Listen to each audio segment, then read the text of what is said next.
इसी गांव की संतान इस पवित्र मिट्टी के सपूत देश के राष्ट्रपति ने जब मुझसे गांव आने को कहा, तब से मैं बड़ी बेसब्री से इंतजार कर रहा था कि कब वह दिन आएगा जब मुझे परौख देने का अवसर मिलेगा। यहां आने पर बहुत शांति मिली, मन को बड़ा सुकून मिला। राष्ट्रपति के पैतृक गांव परौख की धरती पर पहुंचे प्रधानमंत्री नरेंद्र मोदी इसी अंदाज में लोगों से रूबरू हुए। उन्होंने राष्ट्रपति के बचपन के संघर्षों को मंच से साझा करते हुए कहा कि यह भारतीय लोकतंत्र की ताकत है कि गरीब से गरीब व्यक्ति भी देश के सर्वोच्च पद पर पहुंच सकता है। मैं धन्य हूं कि मुझे यहां आने का अवसर प्राप्त हुआ। पीएम ने कहा कि आज का दिन ऐतिहासिक है। ये बात नोट करने वाली है कि मंच पर राष्ट्रपति, राज्यपाल और मुख्यमंत्री उपस्थित हैं। हम चारों लोग किसी न किसी छोटे गांव और कस्बे से निकलकर पहुंचे हैं। प्रधानमंत्री ने कहा कि 100% सशक्तिकरण, न कोई भेदभाव, न कोई फर्क, यही तो सामाजिक न्याय है। समरसता और समानता का बाबा साहब का सपना था, जिसे आधार बनाकर उन्होंने हमें हमारा संविधान दिया था।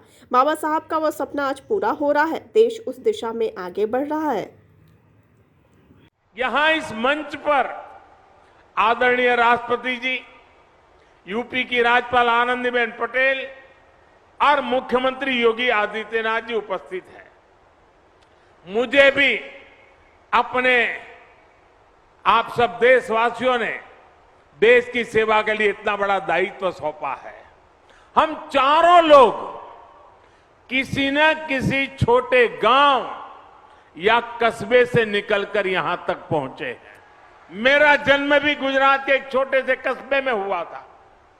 गांव की संस्कृति, संस्कार और हमारे यहां जुड़े संघर्षों ने हमारे जी से जैसे कितने ही लोगों को तनासा, हमारे संस्कारों को मजबूत किया।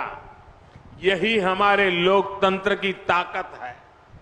भारत में गांव में पैदा हुआ गरीब से गरीब व्यक्ति भी राष्ट्रपति, प्रधानमंत्री, राज्यपाल, मुख्यमंत्री के पद तक पहुंच सकता है।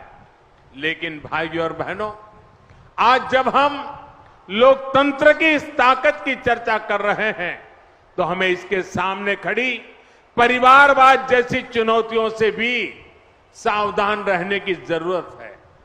ये परिवारवाद ही है जो राजनीति ही नहीं बल्कि हर क्षेत्र में प्रतिभाओं का गला गोंदता है, उन्हें आगे बढ़ने से रोकता है।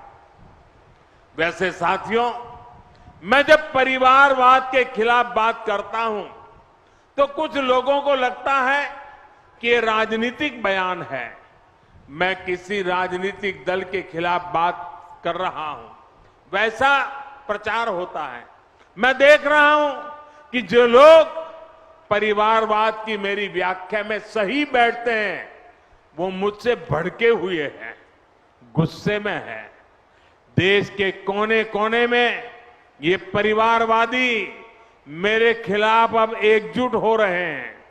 वो इस बात से भी नाराज है कि क्यों देश का युवा परिवारवाद के खिलाफ मोदी की बातों को इतना गंभीरता से ले रहा है।